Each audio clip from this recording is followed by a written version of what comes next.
नमस्कार, court practice news में आपका स्वागत है। नमस्कार। आज तारीख है 6 दिसंबर 2025। हाँ और पिछले 2 दिनों में कानूनी दुनिया में जो हलचल हुई है वो काफी दिलचस्प है। हाँ, बहुत कुछ हुआ है। एक तरफ तो उच्चतम न्यायालय रोहिंग्या शरणार्थियों और आर्टिफिशियल इंटेलिजेंस जैसे बड़े मुद्दों पर बात कर रहा है, और दूसरी तरफ high courts live in relationship जैसे सामाजिक सवालों से जूझ रहे हैं। तो चलिए इसी सब पर आज एक गहरी नजर डालते हैं। शुरुआत उच्चतम न्यायालय की सबसे चर्चित खबर से करते हैं। जी, ये रोहिंग्या शरणार्थियों से जुड़ा एक मामला है जिसमें सुप्रीम कोर्ट की एक बेंच की एक कथित टिप्पणियों पर एक बड़ा विवाद खड़ा हो गया है। हाँ, ये मामला काफी गर्मा गया है। कई रिटायर्ड जजों और सीनियर वकीलों ने भारत के मुख्य न्यायाधीश जस्टिस सूर्यकांत को एक खुला पत्र लिखा है। अच्छा, और इस पत्र में क्या कहा गया है? पत्र में चिंता जताई गई है कि अदालत की कुछ टिप्पणियों से दुनिया के सबसे सताए गए समुदायों में से एक का अमानवीकरण होने का खतरा है। ये बहुत गंभीर आरोप है। कौन सी टिप्पणी थी ये? देखिए, स्रोत बताते हैं कि सुनवाई के दौरान अदालत ने पूछा था कि क्या अवैध रूप से देश में आने वालों का रेड कारपेट बिछाकर स्वागत किया जाना चाहिए। और इसी भाषा पर आपत्ति है। बिल्कुल, पत्र का सार यही है कि न्यायपालिका की भाषा बहुत संयमित और संवेदनशील होनी चाहिए, क्योंकि उसका असर बहुत दूर तक जाता है। सही बात है। अच्छा, सुप्रीम कोर्ट से एक और खबर है जो अभिव्यक्ति की आजादी से जुड़ी है। लेखिका अरुंधति रॉय की किताब के कवर वाला मामला। हाँ, ये बड़ा ही दिलचस्प मामला था। उनकी एक किताब के कवर पर एक तस्वीर थी जिसमें वो धूम्रपान कर रही थी, और इस पर किसी ने याचिका दायर कर दी। जी, एक वकील ने। लेकिन उच्चतम न्यायालय ने इस याचिका को सिरे से खारिज कर दिया। हाँ, और उसे पब्लिसिटी लिटिगेशन कहा, सिर्फ प्रचार पाने के लिए दायर की गई याचिका। अच्छा। चीफ जस्टिस की बेंच ने याचिकाकर्ता को फटकार लगाते हुए कहा कि शहर में किताब की कोई होर्डिंग तो लगी नहीं है, इसे तो वही देखेगा जो किताब खरीदेगा। तो अदालत का मानना था कि न्यायिक प्रक्रिया का गलत इस्तेमाल हो रहा था। जी बिल्कुल, कि इससे प्रचार का एक जरिया बनाया जा रहा था, जिस पर कोर्ट ने सख्त आपत्ति जताई। अब उस विषय पर आते हैं जो आजकल हर जगह है, आर्टिफिशियल इंटेलिजेंस यानी एआई। न्यायपालिका में इसके इस्तेमाल को लेकर भी याचिका पहुंची थी। हाँ, और इस पर कोर्ट का जो रुख था वो बहुत महत्वपूर्ण है। क्या कहा कोर्ट ने?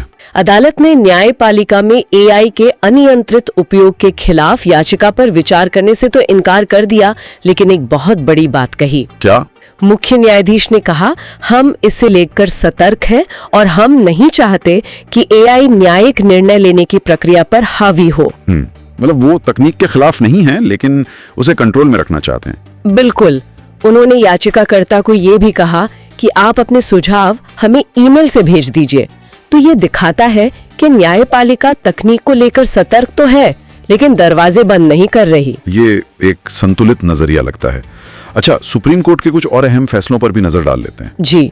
स्वामी श्रद्धानंद की दया याचिका वाला मामला क्या था? हाँ, वो अपनी पत्नी शकीरे खलीली की हत्या के मामले में 31 साल से जेल में बंद है।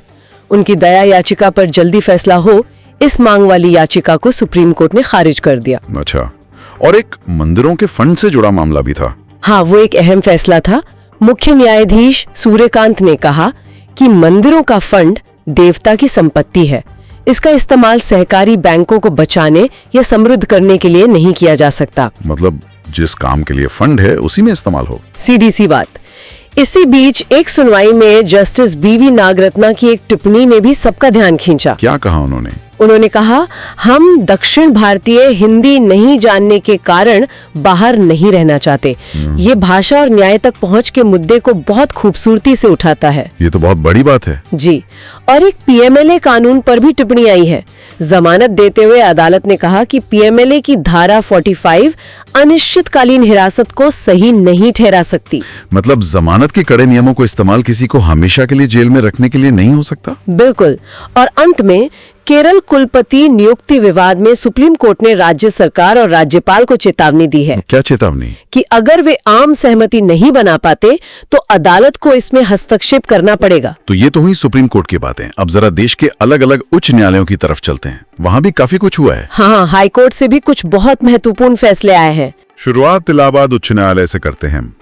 राहुल गांधी के रायबरेली चुनाव को चुनौती देने वाली याचिका खारिज हो गई है। जी, अदालत ने कहा कि याचिका में ठोस सबूतों की कमी थी। ये फैसला चुनाव याचिकाओं में सबूत कितने जरूरी हैं, ये बताता है। और झारखंड उच्च न्यायालय से पूर्व मुख्यमंत्री हेमंत सोरेन को कुछ राहत मिली है। हाँ, वो ईडी के समन के उल्लंघन से जुड़ा मामला है।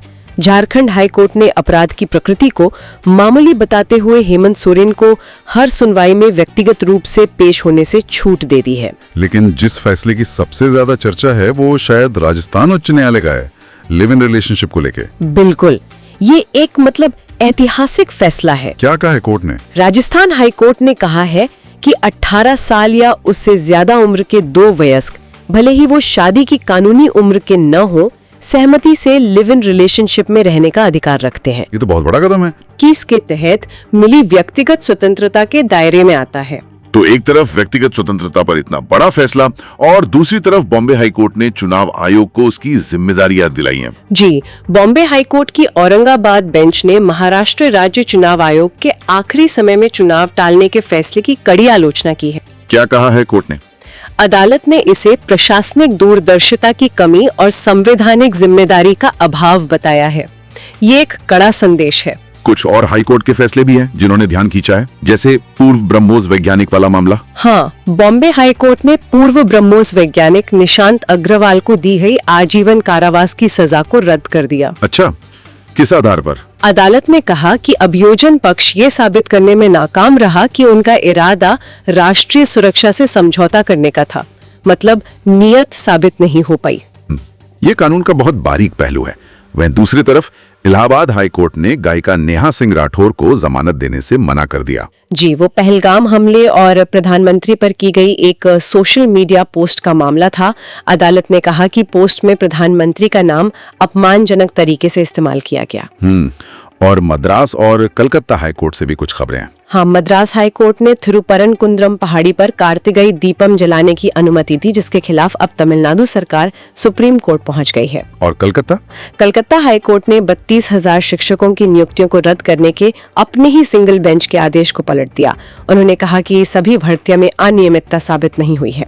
तो ये तो हुए फैसले, लेकिन कानूनी दुनिया में सिर्फ फैसले ही नहीं होते, कुछ आंकड़े और टिप्पणियां भी पूरी कहानी बताती हैं। बिल्कुल। कानून मंत्री ने अदालतों में लंबित मामलों को लेकर एक बहुत बड़ा आंकड़ा पेश किया है। हाँ, और वो आंकड़ा सच में चिंताजनक है।